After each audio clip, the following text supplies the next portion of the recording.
உங்களுக்கு ஒண்ணு தெரியுமா? நம்ம எல்லாருமே நம்ம உடம்புக்கு தேவையான அளவுக்கு தண்ணி குடிக்கிறோம்னு நினைக்கிறோம்.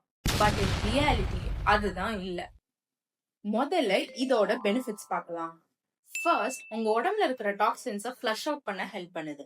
Result healthy kidneys and glowing skin. Second, டீஹைட்ரேஷனால தலைவலி வரும், டயர்டா இருப்பீங்க. ஆனா தேவையான அளவு தண்ணி குடிச்சா உங்க எனர்ஜி லெவல் இன்க்ரீஸ் ஆகும். தேர்ட், டைஜஷன் ஸ்மூத்தா இருக்கும், அதனால கான்ஸ்டிபேஷனுக்கு பாய். ஃபோர்த், உங்க பிரெயினுக்கு ஹைட்ரேஷன் ரொம்ப இம்பார்ட்டன்ட். சோ அதனால கான்சென்ட்ரேஷன், மெமரி எல்லாமே இம்ப்ரூவ் ஆகும். ஃபிஃப்த், ரொம்ப இம்பார்ட்டன்டானது, உங்க மெட்டபாலிசமை இம்ப்ரூவ் பண்ணுது. இதனால உங்க வெயிட்டை நீங்க ஈஸியா குறைக்கலாம்.